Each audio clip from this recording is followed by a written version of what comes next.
from the age of 14, the minors can make the declaration themselves to say that they feel like the other sex. And with the consent, they need, of course, the consent of the legal guardian, but in case they don't have that, they can go to the court and get it through the court. And they can change the gender legally once a year if this law is enacted in Germany. The law will also contain a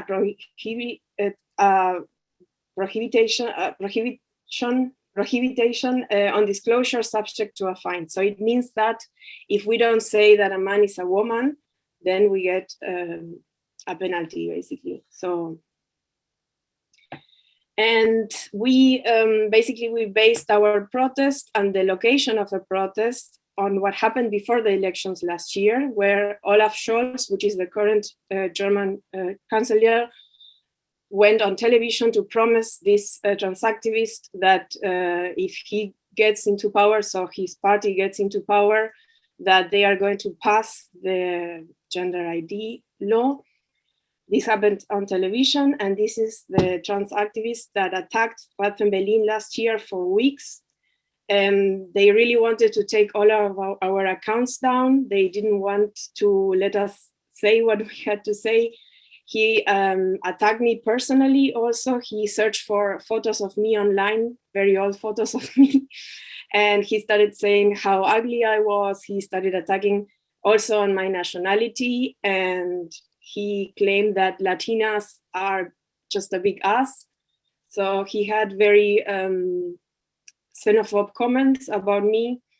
And for us, this man, so this trans activist is very linked to the media here in Germany, or it seems like this, that all the TV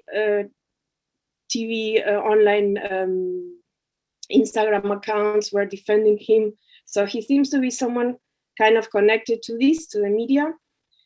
And to us, this, like, to me especially, is a little bit shocking, because that the current German chancellor is connected to this kind of, I don't know, xenophobe comments, or this kind of trans activists having this kind of behavior. It gives a feeling that what the German government now is aligned with such xenophobe comments, or like normally we get these kind of comments from the right wing, or not from the socialist, like where Olaf belongs. Olaf is from the SPD, so he's from the socialist parties. So for us, it's a little bit shocking to hear such things. So this is why we planned the protest in front of his office. And even before we published all the details about our protest, we already got a counter action, a counter rally planned. And this time they were completely organized. The prostitution lobby and the trans lobby were connected to all the all the media, all the Instagram influencers. So all of them were posting, calling people to act against our demonstration. So here is our official flyer. So we were calling women to come. And then they were calling to counteract our action. They were really searching the Berlin police page to know exactly the details. So this is where the office of the chancellor was. This is where we were. This is where they registered the first counteraction against us, but then they moved here closer. So they really wanted to scare us out. They made campaigns everywhere. They even started collecting money because they had to pay for the people that came to their demo to speak. So it was, they were promising that 500 trans activists would come. So many of the women were already, of course, asking us if this would be safe, if this would be canceled. And they were kind of getting a little bit scared about it. And this is exactly what this, so this is roughly what started happening like 2-3 days before the demonstration happened. we were in this very famous magazine from Germany, among others, calling transactivists to come to disturb our our demonstration.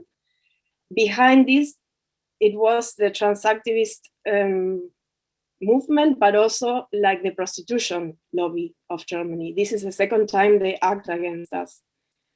And this is where they say that this time Sheila Jeffreys was coming, which is a TERF from the UK. So they knew that Sheila was coming. And even though we had all of this pressure, we had all of these threats and everything they threatened us also to be dangerous together. So they wanted us to cancel everything, to get so scared that we cancel everything. So we published very fast that it's illegal in Germany to not to allow a protest to happen. So if that would be the case, that we were ready to have legal actions against that, because we would have our protest anyways. So I think when we published this, that we are not going to cancel anything, I think this was taken by the transactivists like, okay, so this is going to happen anyways, and might have led to some not to come to the demonstration, because of course, when we are going into legal terms, they might also feel not so safe. But in Germany, it's like this, you cannot prevent someone from protesting.